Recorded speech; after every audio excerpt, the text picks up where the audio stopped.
বঙ্গ রাজনীতিতে অত্যন্ত পরিচিত মুখ সৌমিত্র খান, বিষ্ণুপুরের সাংসদ এবং দীর্ঘদিন ধরে তৃণমূল কংগ্রেসে ছিলেন। পরবর্তীকালে বিজেপিতে আসা, বিজেপিতে এসেই বিজেপিতে দায়িত্বশীল ভূমিকা পালন করা, তারপর কিছুদিন পাতপ্রদীপের আলোয় নেয় অন্ধকারে চলে গিয়েছিলেন, অর্থাৎ জনসমক্ষে মুখ খুলছিলেন না, সাংসদ হিসেবে ভূমিকা পালন করছিলেন, শটান চলে গিয়েছিলেন রাষ্ট্রপুঞ্জে, সেখানেও বক্তৃতা করেছেন।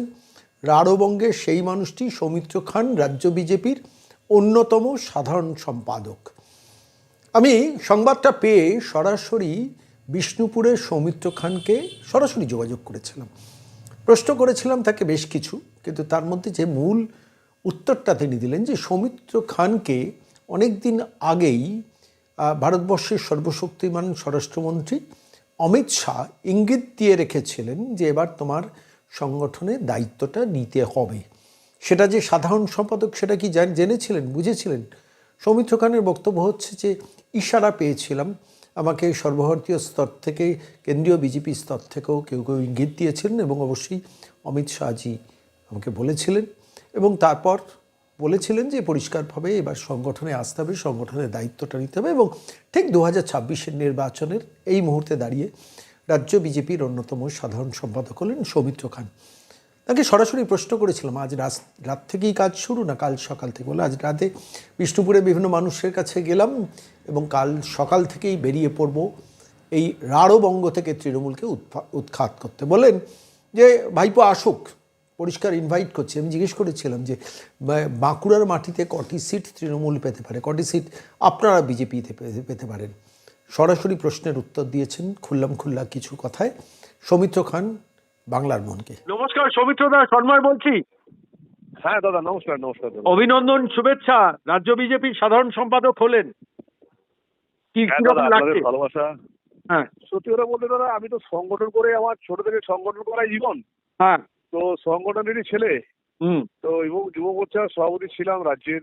হুম এবং দল আমার বিশ্বাস করেছেন, যেটা সবচেয়ে বড় কথা।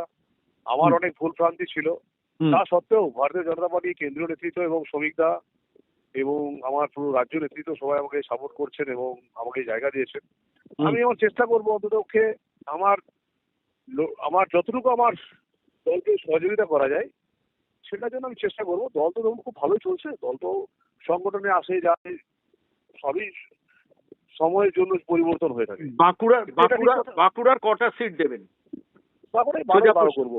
হ্যাঁ, বাঁকুড়ায় 12টা বিজেপি জিতবে, এটা আপনি নিশ্চিত করে আজকে ডেটে আপনি লিখে নিন। লিখে রাখবো। বাঁকুড়ার 12টাতে 12টা সৌমিত্র দা বললেন। 12টা আমি একদম নিশ্চিত করে বলছি আপনাকে।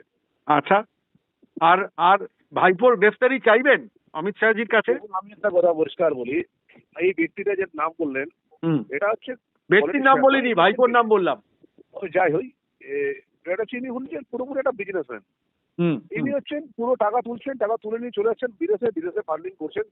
দেখুন, টাকা তো সবাই সবাই করা যায়, এটা একটা ওটা পলিটিশিয়ানই না। আমি একটা কথা ভাবি, যুবকরা, পশ্চিমবাংলার যুবকরা ওর রাজনীতিতে নাচে কি করে?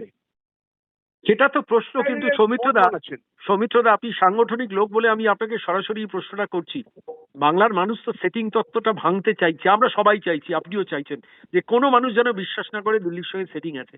রাজ্য বিজেপির সাধারণ সম্পাদক হিসেবে কি সেই ব্যাপারে কোনো কথা সংগঠনের অভ্যন্তরে বলবেন? ইয়ে তো আমি ডিটেলে চাই। একটা কথা আপনি জেনে রাখুন, শুভেন্দু অধিকারী, শ্রমিক ভট্টাচার্য, সুকান্ত মজুমদার এবং আমাকেও এখানে যোগদান করলো। তো আমি নিশ্চিতভাবে কোনোদিন ওই যে ব্যক্তি ভাইপো ব্যক্তিরা বললেন, এই ভাইপো ব্যক্তির তো বিপরীতে লড়াই আমার 19-ও করেছি, আমি 24-ও করেছি। এই লড়াই ভাইপো, আমি কথা দিচ্ছি আপনাদেরকে, রাঢ় বাংলা জোনে ভাইপোর দম থাকে তো ভাইপো লড়ে নেবে, আর আমাদের দম থাকলে আমরা দেশীয় ভাবে এবং আমরা বাঙালি কাকে বলে এবং রাঢ় বাংলার রাঢ় ভূমি, দূর ভূমি কাকে বলে, জঙ্গলমহল কাকে বলে, আমরা সেটা দেখিয়ে দেবো। ওকে আমরা চ্যালেঞ্জ করলাম এবং আপনার মাধ্যমেই, যে সাংগঠনিক জায়গা ছিল না, অনেক সময় থামতে হয়েছিল।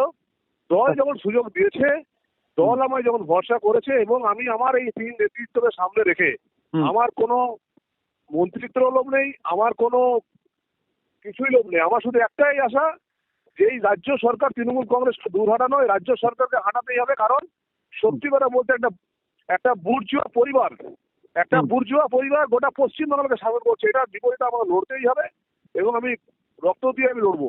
এবং এই এলাকার মানুষ, এই রাঢ় বাংলার মানুষ সেই লড়াই আমার সাথ দেবেন এবং ওদের ভারতীয় জনতা পার্টির সাথ একটু দেবেন। আমার শেষ প্রশ্ন, আপনার অনেকক্ষণ সময় নিয়েছি, রাঢ়বঙ্গ বলতে আপনি কোন কোন জেলা বোঝাচ্ছেন মূলত? না, দেখুন, বাঁকুড়া, রাঢ় বাংলা বলতে দেখুন আমরা কি হয় না, আমরা বর্ধমানে যেহেতু রাজা ছিলেন সেই তখন থেকে রাঢ় নাম ছিল। হ্যাঁ হ্যাঁ, তো আমরা এই জন্য পশ্চিমবাংলা বিবেচিত পশ্চিমবাংলা ঘটনা, হুম আমরা হচ্ছে এই জোনটাকে মধ্যবঙ্গ, বীরভূম, হুম বর্ধমান, কাটোয়া, আসানসোল, বাঁকুড়া, পুরুলিয়া, হুম এই যে পুরো আমাদের যে জোন আছে হুম। এবং জঙ্গলমহল এবং এই সাইড আরামবাগ, এগুলোতে আমরা তৃণমূল কংগ্রেসের সমস্ত নেতৃত্বকে চ্যালেঞ্জ জানাচ্ছি যে বিশেষ করে ভাইপোকে আমি বড় চ্যালেঞ্জ জানাচ্ছি যে ভাই তুমি দম থাকে তুমি এখান থেকে আমাদের 56টা সিট আছে 10টা সিট জিতে দেখিয়ে দিও। আগের বার আমরা 17টা পেয়েছিলাম, এবার তোমরা 10টা পেয়ে দেখিয়ে দিও। আপনার আপনার মুখ থেকে কি সেই শব্দ এখন উচ্চারিত হবে, আয় ভাইপো আয়? ভাইপো চোর, এটা আবার সবসময় কোথায় লিখিত আছে, লিখিত থাকবে। চরিত্র স্যার এখনো ভয় করে না, মানহানি কেস মামলা চলছে। যত বলছি মানহানি করে ক্ষতি নেই, চোরকে চোরই বলতে হবে। এবং সব যুবকদেরকে একটা কথাই বলবো, কি দিচ্ছে ভাইপো, যে সেবালয় খুলছে, এসব খুলছে, ভাই এগুলো তো অভিনয় ভাই। আচ্ছা, আমাদের এখানে পয়সা, আমাদের আজকে এখানে যখন টাকা তুলে নিয়ে যাচ্ছি। আজকে যখন সাধারণ সম্পাদক হিসেবে নাম ঘোষিত হলো, কোন কোন নেতার ফোন পেয়েছিলেন, দিল্লি কিংবা কলকাতার? না, আমি সত্যি কথা বলতে দেখুন, আমাকে সুনীল বলসাজি, মঙ্গল পান্ডেজি, সতীশ ধনজি, অমিত মালভিয়াজি এবং সর্বোপরি আমাদের এইচএম স্যার, শুভেন্দুদা, সুকান্তদা, শ্রমিকদা, সবারই ফোন পেয়েছি এবং বাহ, সবাই আমাকে আগেই জানিয়েছিলেন যে এটা করতে হবে। এবং আমার কাছে একটাই কথা, আমি লড়াই করব, কারণ আমার কাছে একটাই উদ্দেশ্য তৃণমূল কংগ্রেস লড়ানো। তার জন্য আমি সব রকম লড়াই করতে রাজি আছি। ভারতবর্ষের স্বরাষ্ট্রমন্ত্রীর ফোন পেয়েছিলেন? না, আমি আজকে পাইনি, কিন্তু এটা যখন কমিটিটা ঘোষণা হওয়ার আগে স্যারকে জিজ্ঞেস করেছিলাম, স্যার তখন বলেছিলেন বাংলার জন্য প্রস্তুতি লড়তে থাকো, তৃণমূল কংগ্রেস হটাতে হবে, তার জন্য তোমাকে লড়াই করতে হবে।